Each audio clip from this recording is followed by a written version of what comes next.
Nos encontramos en una serie de estudios del libro Conociendo al Dios Vivo.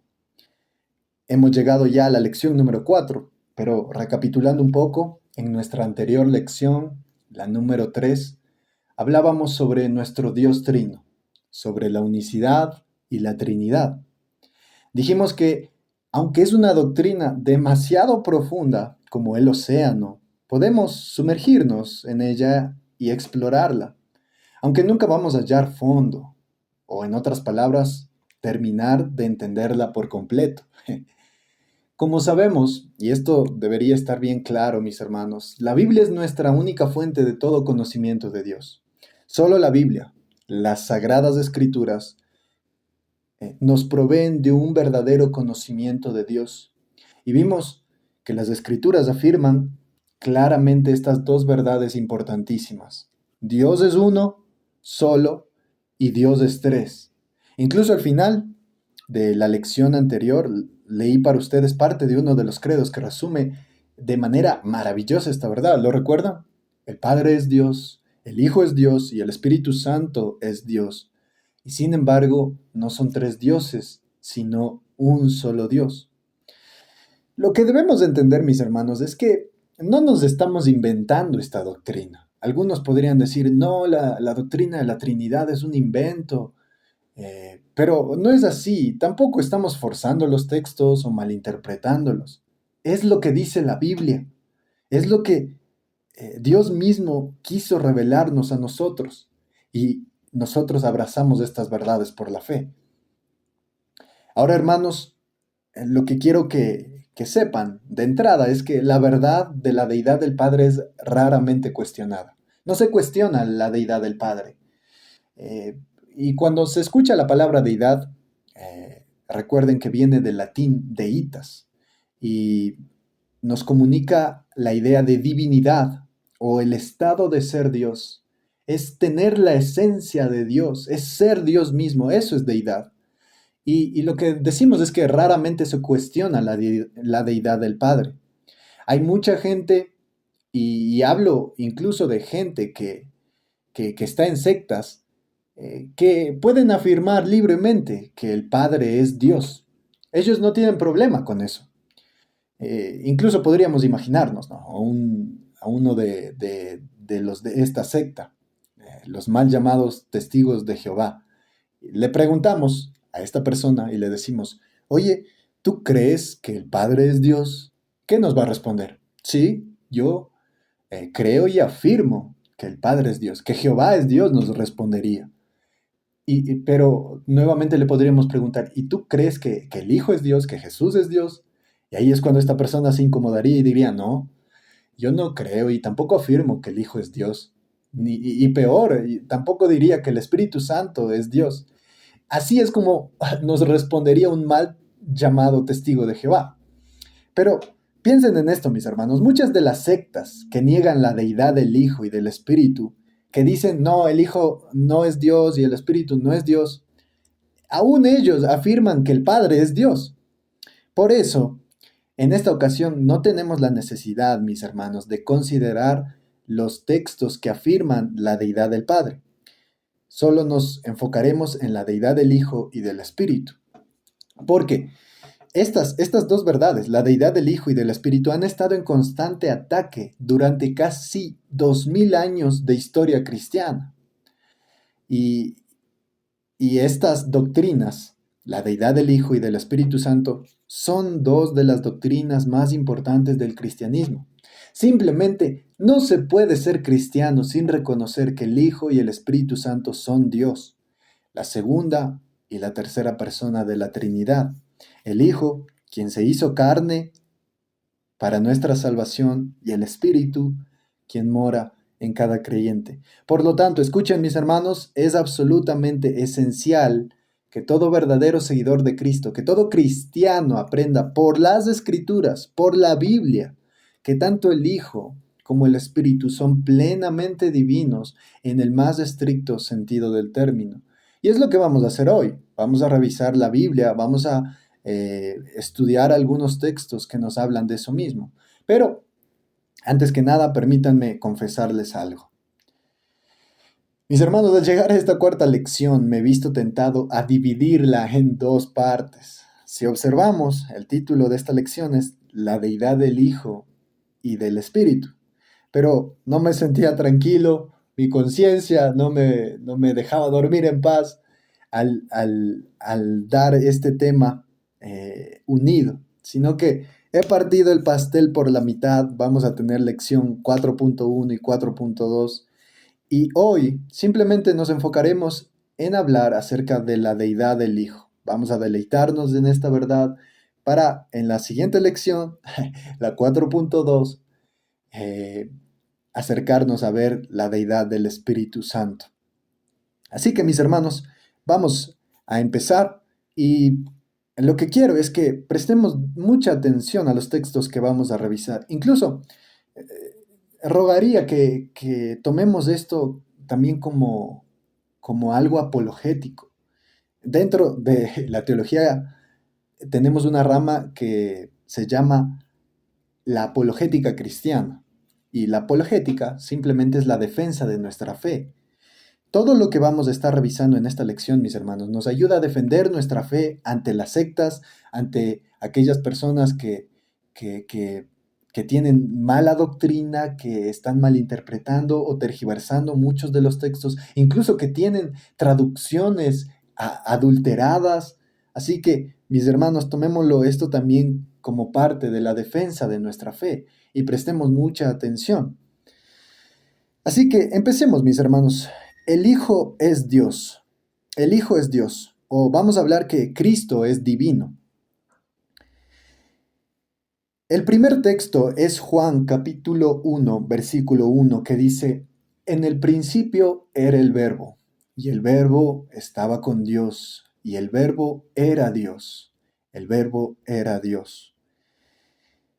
Si nosotros le hacemos un zoom profundo a este versículo, si le colocamos la lupa, podemos ir paso a paso viendo y desglosando cada una de estas frases que componen este versículo. La primera es, en el principio era el verbo. ¿Y qué se nos viene a la mente cuando escuchamos en el principio? De seguro podríamos ver el inicio de la Biblia, Génesis 1.1. En el principio Dios creó, ¿verdad? Este texto, mis hermanos, nos hace un paralelo entre el principio de Génesis 1 y este principio. Nos está hablando, mis hermanos, en pocas, del principio de la creación, en el principio de cuando los cielos y la tierra fueron creados. Pero ¿qué se nos dice? ¿Qué es lo que estaba pasando en aquel principio? En el principio de todas las cosas, en el principio del espacio, en el principio de la materia, en el principio del tiempo, cuando Dios estaba formando todo, ¿qué se nos dice? Que era el verbo. En otra versión dice que el verbo existía, que existía el verbo, aunque todavía no sabemos qué es lo que es el verbo o quién es el verbo, se nos dice que allá en el principio ya estaba el verbo, era el verbo. Ahora, en el principio era el verbo. ¿Qué es el verbo? Esta palabra verbo es traducido de la palabra griega logos. Logos, en el tiempo de Juan, cuando estaba escribiendo, también era usado en la filosofía griega y se refería a una fuerza impersonal o razón que daba unidad y orden al universo. Pero en la mente de Juan, el que estaba escribiendo este evangelio, no estaba ese significado. Juan no era filósofo, mis hermanos. Juan tenía el concepto judío de logos. En el Antiguo Testamento se refiere a la comunicación o autoexpresión de Dios, a la comunicación o autoexpresión de Dios. Ustedes recuerdan, en el relato de la creación se nos dice que, y dijo Dios, sea la luz, y la luz fue. O dijo también Dios que existe expansión en los cielos y sepárense las aguas, etcétera, etcétera. ¿Se dan cuenta, mis hermanos? Y dijo, ese dijo en Génesis nos habla también del verbo o la palabra de Dios. Dios creó todas las cosas por medio del verbo o de su palabra y se revela a sí mismo a los hombres por medio del verbo.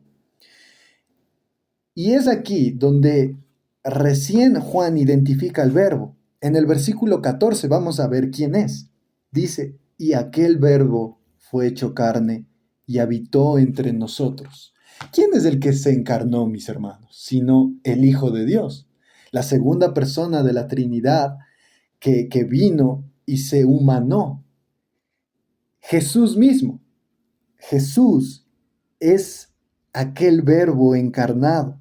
Y es por eso que dice, y aquel verbo fue hecho carne y habitó entre nosotros. Allí vemos que el verbo, él es el Hijo, quien se hizo carne y habitó entre nosotros. El apóstol Pablo también en Colosenses, en su carta a los Colosenses, escribe que el Hijo existía antes de todas las cosas. Colosenses 1:17 dice, y Él es antes de todas las cosas. Y también Pablo en el versículo 16 dice que Dios creó todas las cosas por medio de Él. Lo que debe quedar en claro, mis hermanos, es que aquí al verbo se le está dando existencia eterna. En el principio era el verbo. Pero la siguiente frase, la siguiente expresión que encontramos es que, y el verbo estaba con Dios. Y me agrada la traducción de uno de los comentaristas del Evangelio de Juan que decía, y el verbo estaba cara a cara con Dios. ¿Se dan cuenta? Esta es una expresión que nos habla de la personalidad del verbo. Aquí aprendemos dos grandes verdades. Al decir, y el verbo estaba con Dios, aprendemos primero que el Hijo es una persona distinta del Padre. Y segundo, que el Hijo existía en perfecta comunión con Dios el Padre antes de que todo fuera hecho. Esto, mis hermanos, nos habla de que existe el verbo, pero el verbo es distinto al Padre, a Dios Padre. El Hijo existía eternamente y en perfecta comunión con el Padre antes de que todo fuera hecho. Es por eso que incluso Jesús en su oración sumo sacerdotal, él empieza a orar al Padre y le dice, glorifícame con aquella gloria que tuve contigo antes que el mundo fuese. Antes que el mundo fuese, tuve contigo algo, gloria. Estuve contigo. Es como si Jesús se acordara de la eternidad pasada, si podríamos decirlo así, y Él le dice, yo estuve contigo, tuve esa gloria contigo antes que el mundo fuese.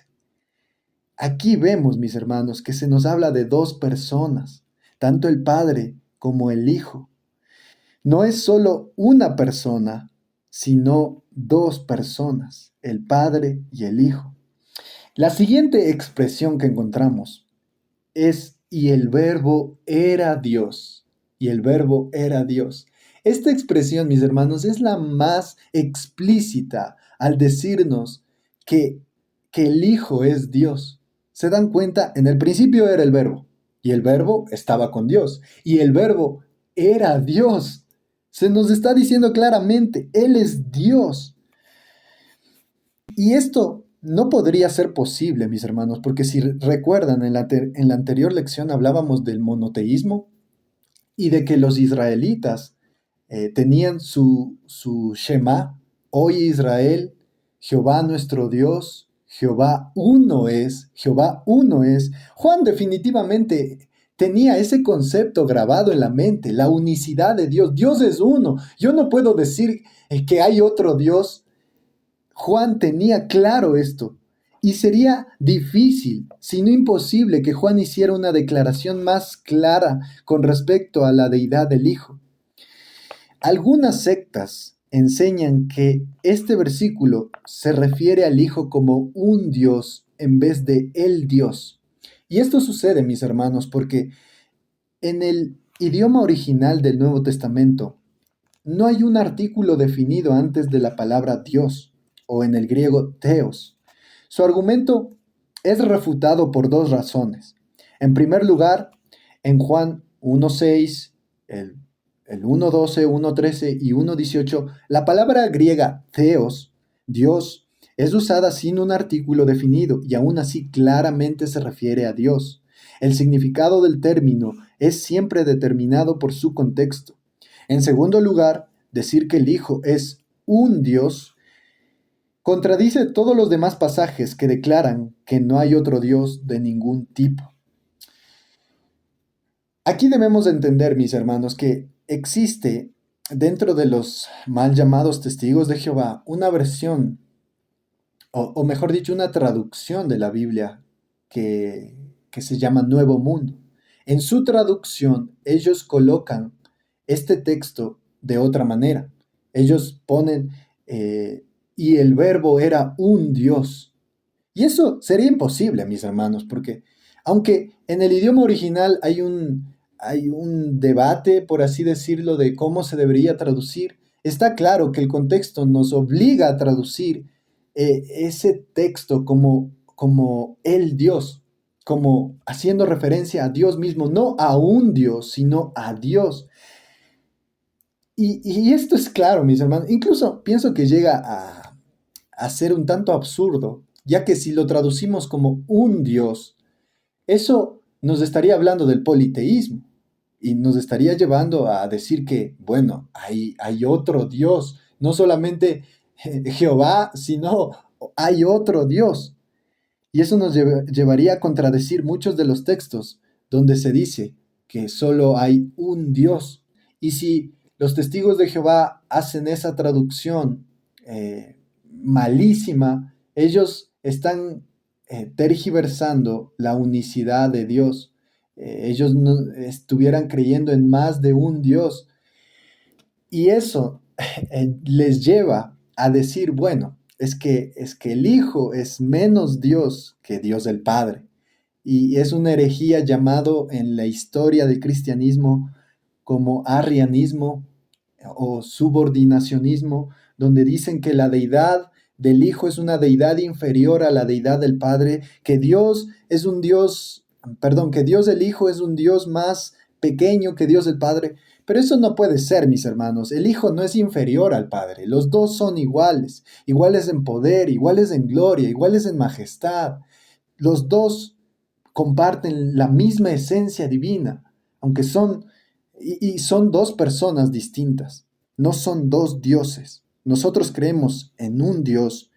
Por eso, mis hermanos, podemos afirmar con toda seguridad que el Padre es Dios, el Hijo es Dios y el Espíritu Santo es Dios, y sin embargo no son tres dioses, sino un solo Dios. Pero acerquémonos ahora al siguiente texto. Ya hemos visto Juan 1:1, ahora veamos en segundo lugar Juan 1:18. Juan 1:18 dice, a Dios nadie le vio jamás, el unigénito Hijo que está en el seno del Padre, Él le ha dado a conocer. Aquí, una vez más, encontramos un texto importante acerca de la deidad del Hijo y vamos a considerar con cuidado algunas de sus verdades. Vamos a hacer lo mismo, frase por frase. Primero dice, a Dios nadie le vio jamás. Esta frase, mis hermanos, hace referencia a Dios el Padre. Nadie ha visto a Dios el Padre.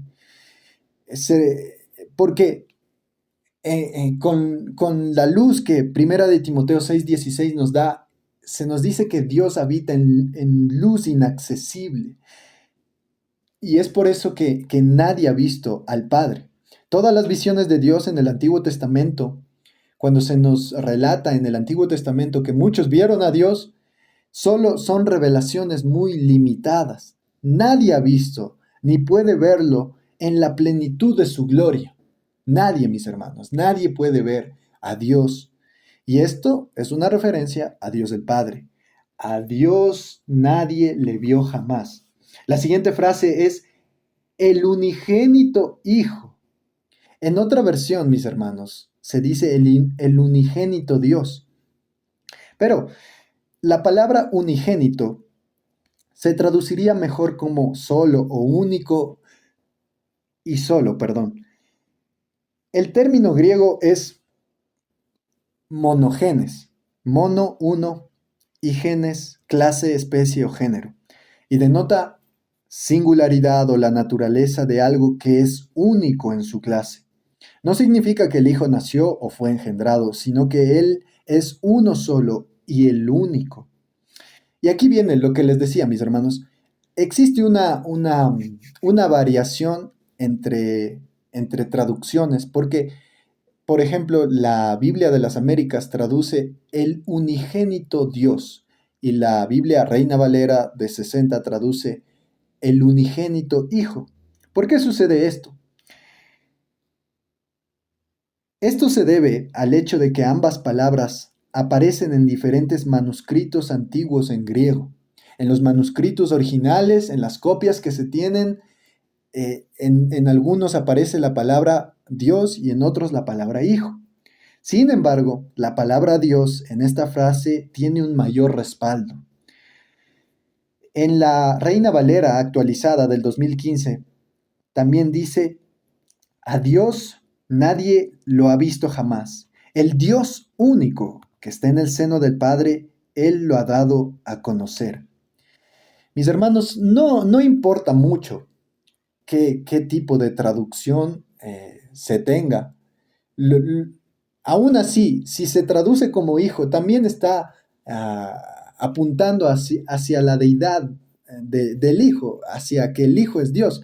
Porque si ustedes recuerdan, cuando por ejemplo, en Juan 5:18, los judíos procuraban matar a Jesús porque estaba quebrantando el día de reposo, pero también Jesús mismo decía que Dios era su propio Padre. Y los judíos decían: no, es que tú te estás haciendo igual a Dios. Tú dices que eres el Hijo de Dios y te haces igual a Dios. Es como que los judíos correctamente entendían a Jesús con lo que decía, afirmaba su igualdad con Dios. Entonces, mis hermanos, sea que traduzcamos este texto como hijo, también nos habla de su deidad. La siguiente expresión que encontramos en este texto es que está en el seno del Padre. A Dios nadie le vio jamás, el unigénito Hijo o el unigénito Dios que está en el seno del Padre, que está en el seno del Padre.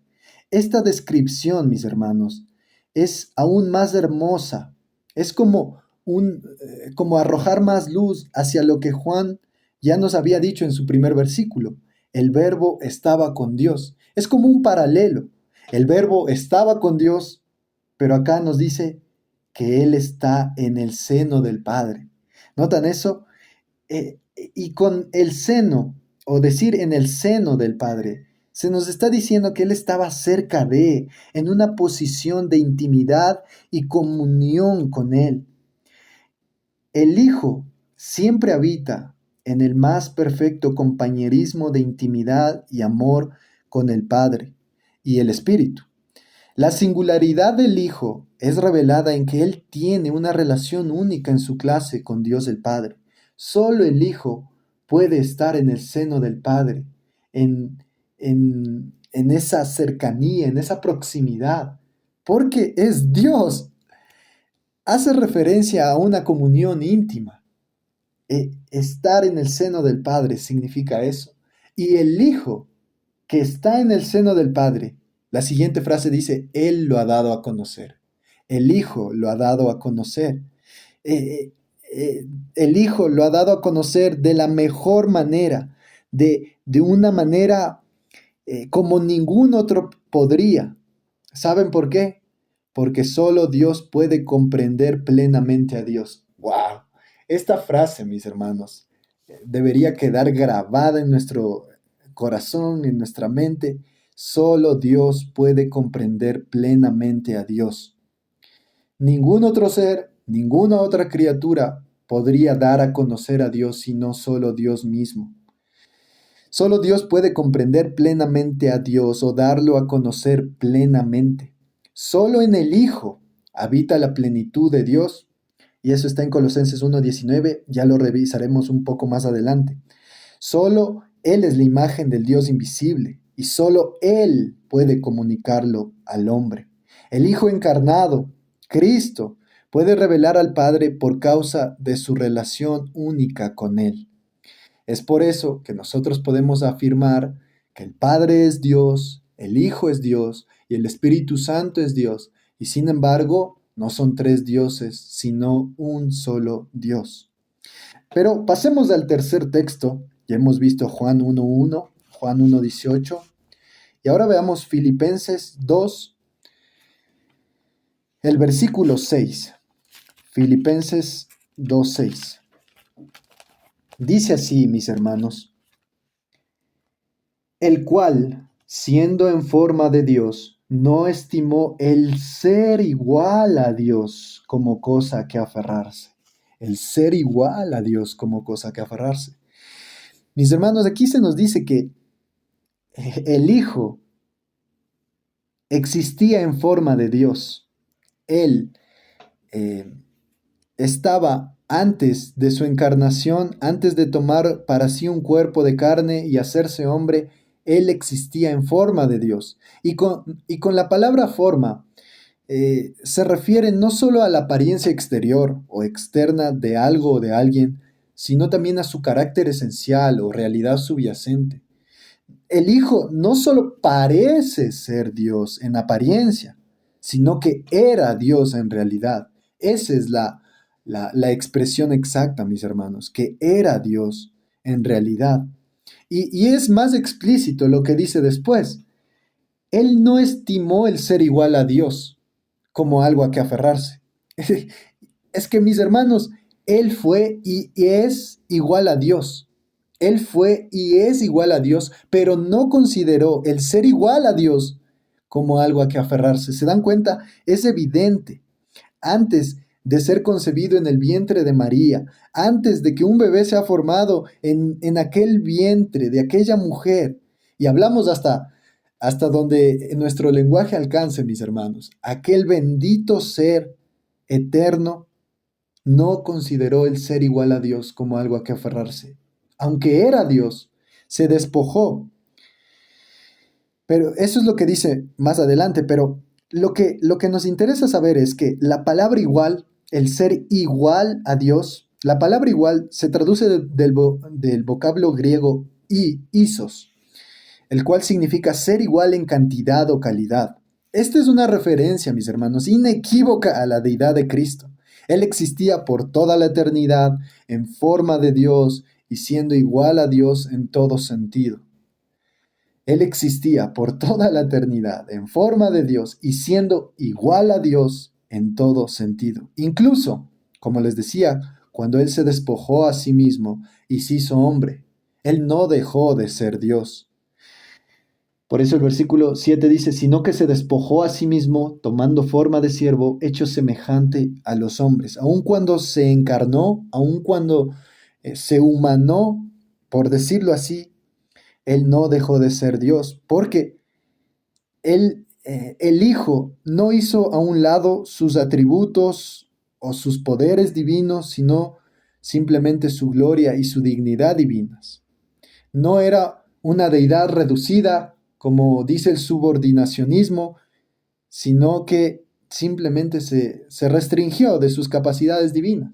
Simplemente fue eso. Pero aquí, mis hermanos, está claro que se habla de la deidad del Hijo también. Es por eso que podemos afirmar que el Padre es Dios, el Hijo es Dios y el Espíritu Santo es Dios. Y sin embargo no son tres dioses, sino un solo Dios. Un solo Dios. Vayamos al cuarto texto, mis hermanos. Este texto es Colosenses 1:15. Colosenses capítulo 1, versículo 15.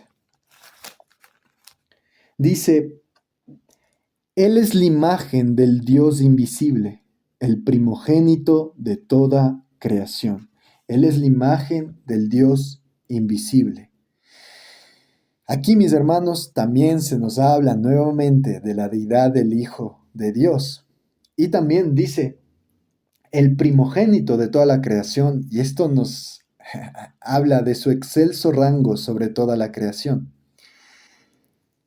Prestemos atención, mis hermanos, porque este es uno de los textos usados por los testigos de Jehová para decir que el Hijo es creado, que el Hijo es un ser creado, pero vamos a demostrar que no es así.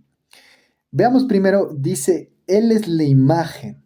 Yo siempre he tratado de no usar ilustraciones, pero, mis hermanos, ¿cómo explicarlo?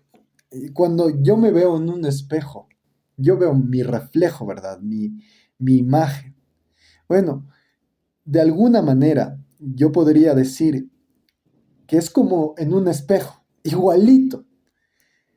Dios el Padre es igualito a Dios el Hijo. Son iguales, no hay diferencia, no hay jerarquía tampoco. El Hijo verdaderamente es Dios. ¿Y por qué decimos esto? Cuando se dice que Él es la imagen del Dios invisible, con palabra imagen, nos estamos refiriendo a un vocablo griego eikon, el cual se traduce correctamente como imagen o semejanza. Y piensen en esto, piensen en esta pregunta. ¿Quién, si no Dios, puede ser la expresión exacta, como dice Hebreos 1.3, o la imagen misma de Dios? ¿Quién, si no solo Dios? Solo Dios puede ser la misma imagen o la expresión exacta. Ningún ser inferior, mis hermanos, sería una verdadera imagen de las infinitas excelencias de Dios. Piensa por un momento en esto. Piensa en las infinitas excelencias de Dios. Aquellas, aquellas excelencias que van más allá incluso de nuestra comprensión. Ningún ser inferior sería una verdadera imagen de aquellas excelencias, sino solo una deformación lejana y distorsionada. El Hijo puede ser la imagen de Dios solo porque Él es el resplandor de su gloria y la expresión exacta de su naturaleza, como dice Hebreos 1.3, la expresión exacta de su naturaleza.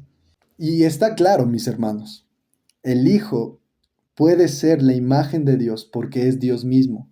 Solo Dios puede ser la expresión exacta de Dios. Ningún ser inferior podría hacer eso. Pero ahora entremos a la apologética. La palabra primogénito en este texto dice el primogénito de toda la creación.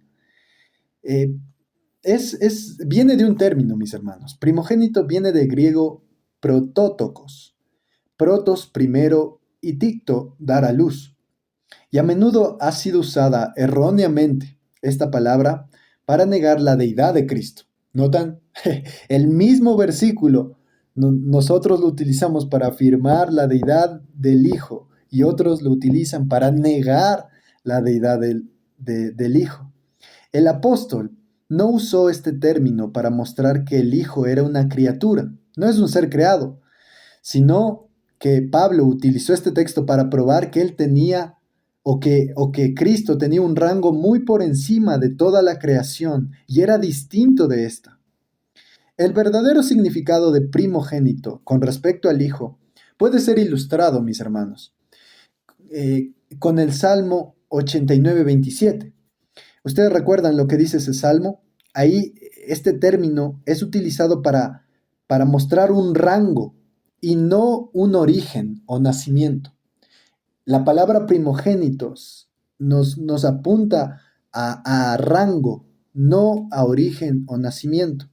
Por eso, Salmo 89:27 dice, yo también lo haré mi primogénito, el más excelso de los reyes de la tierra. Y Dios aquí se está refiriendo a David. Dios le dice a David, yo también lo haré mi primogénito, el más excelso de los reyes de la tierra. Está claro, mis hermanos, que David era el primogénito de Dios en el sentido de que tenía un rango superior al de todos los demás reyes. De manera similar, pero mucho, mucho más trascendental, el Hijo de Dios es el primogénito en el sentido de que Él está por encima de toda la creación. ¿Lo notan? El primogénito es el que ocupa el primer lugar, es el que está por encima, Él es trascendente. Ninguno, escuchen esto con atención, mis hermanos, ninguno que no sea Dios puede estar por encima de toda la creación. Si Cristo no fuera Dios, Él no podría ser el primogénito o estar exaltado, a ser el más excelso sobre todos. Jamás. Si Él no fuera Dios, no sería posible.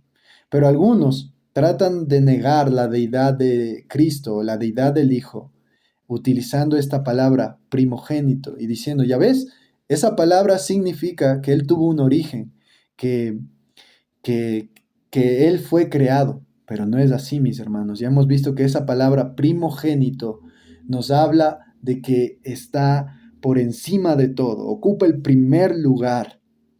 Y por eso decimos y creemos que el Padre es Dios, el Hijo es Dios y el Espíritu Santo es Dios. Y sin embargo, no son tres dioses, sino un solo Dios. Ahora veamos el quinto texto. Colosenses 1:19 dice,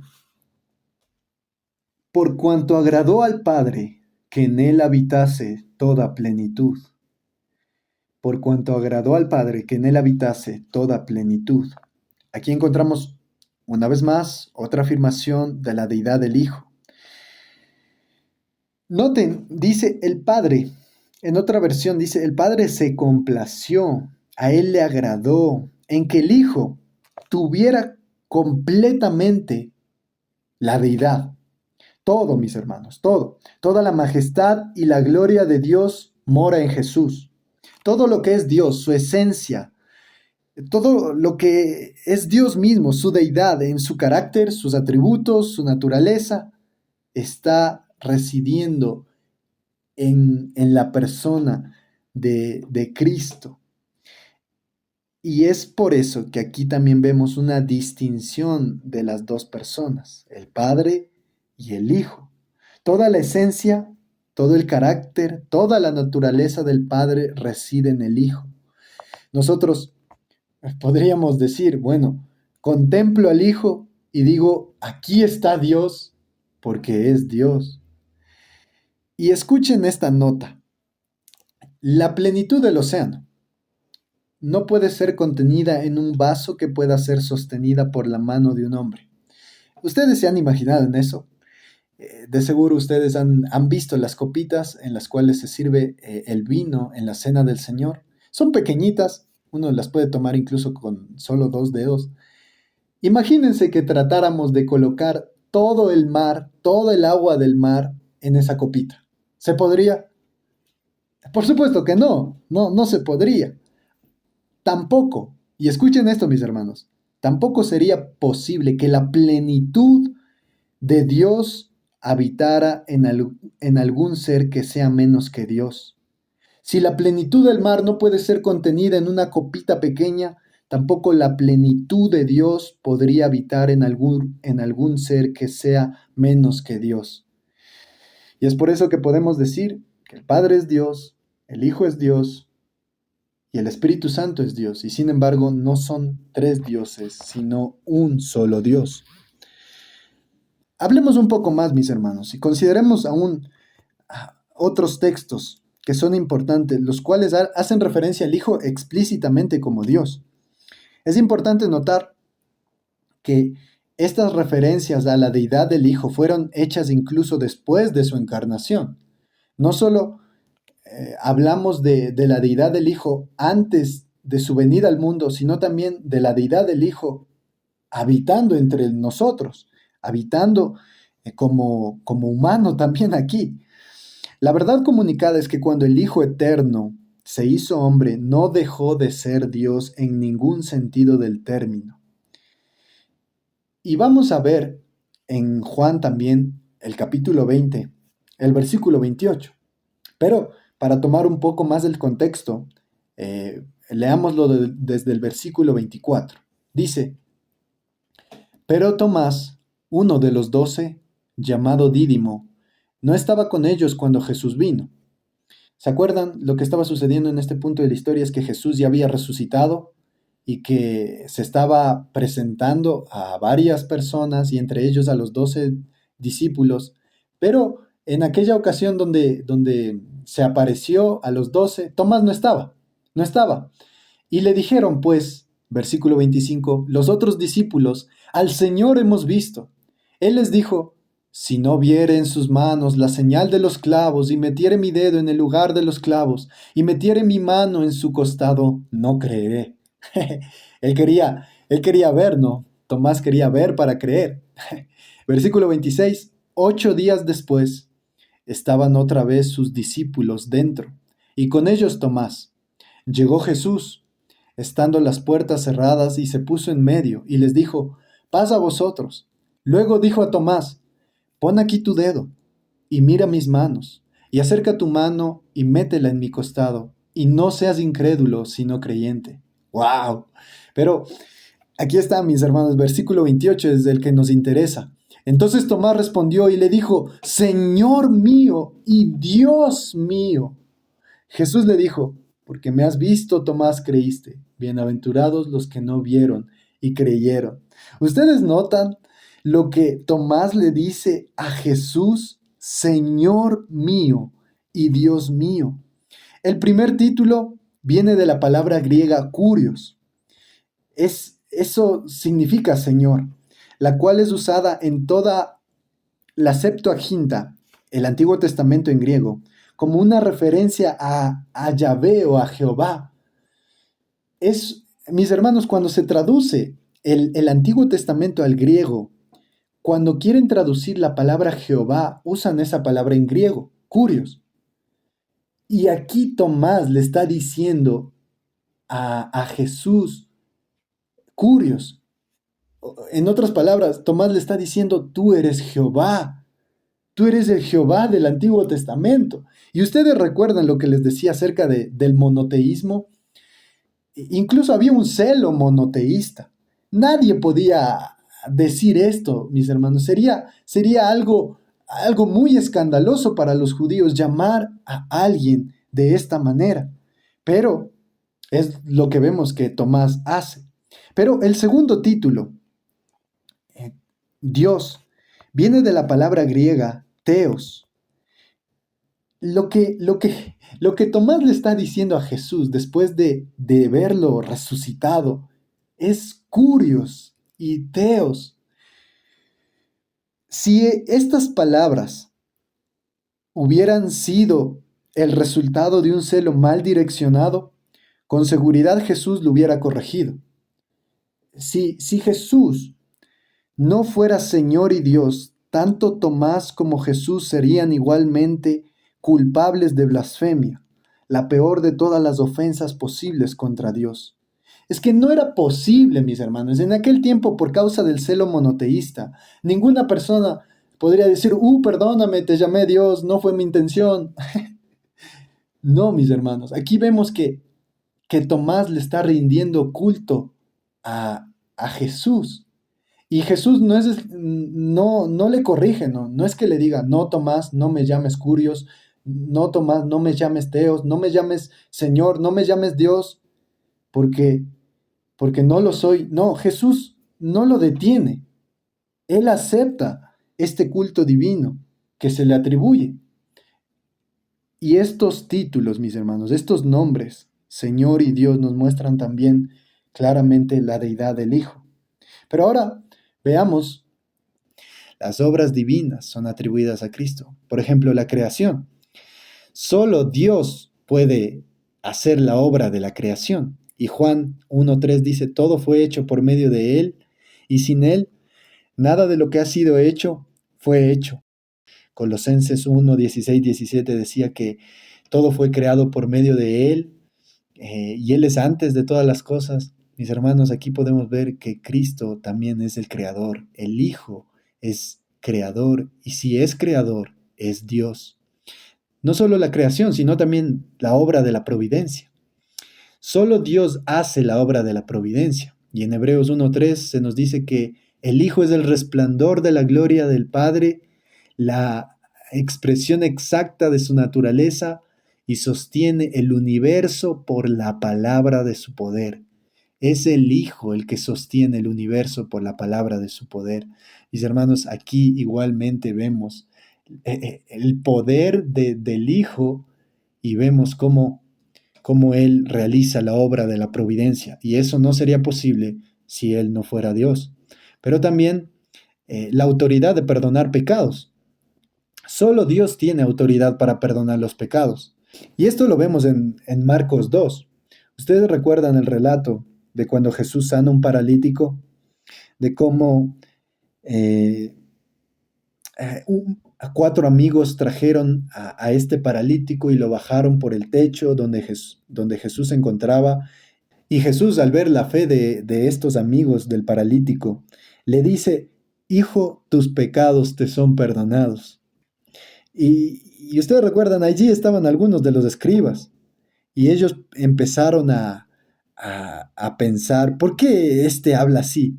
Este está blasfemando. ¿Quién puede perdonar pecados si no solo Dios? ¿Por qué estos escribas estaban pensando que Jesús blasfemaba? Bueno, porque solo Dios tiene autoridad para perdonar pecados.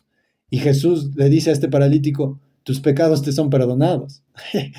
Si Jesús no fuera Dios, el Dios encarnado, la segunda persona de la Trinidad, Él no pudiera haber dicho eso, Él no pudiera realizar esa obra, no tuviera la autoridad para perdonar pecados, pero Él lo puede hacer porque es Dios. Y asimismo, ejecutar el juicio de hombres y ángeles. Esta es otra obra que solo puede hacerla Dios, ejecutar el juicio de hombres y ángeles.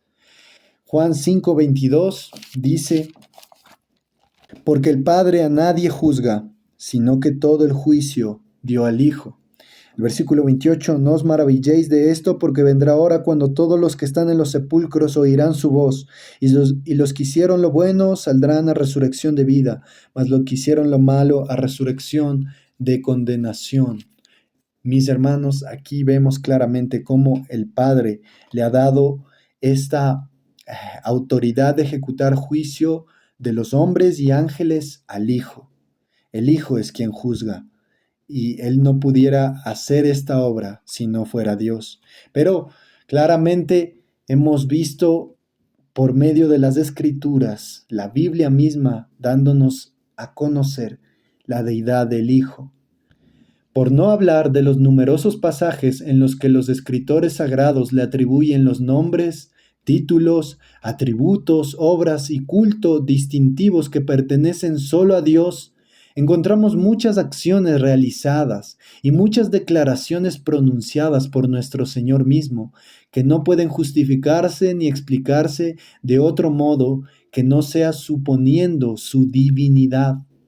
Mientras que una y otra vez hay personajes asumidos y afirmaciones hechas por él de la más sobrecogedora grandeza, tales como ningún ser creado, por exaltado que sea éste, podría arrojarse a sí mismo sin impiedad y presunción, como cuando declaraba que Él es la luz del mundo, la resurrección y la vida, el juez de todas las naciones, más grande que el templo de Dios, Señor incluso del día de reposo, que Él y su Padre son uno, que los que le han visto a Él han visto al Padre, que todo lo que tiene el Padre es suyo y que todos los hombres deben honrar al Hijo como honran al Padre.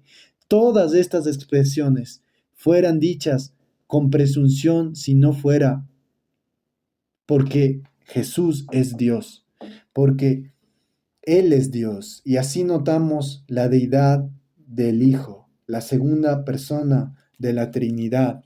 Hemos visto a lo largo de las Escrituras que se revela claramente esto, y es por eso que nosotros podemos decir que el Padre es Dios, que el Hijo es Dios y el Espíritu Santo es Dios, y sin embargo no son tres dioses, sino un solo Dios. Amén.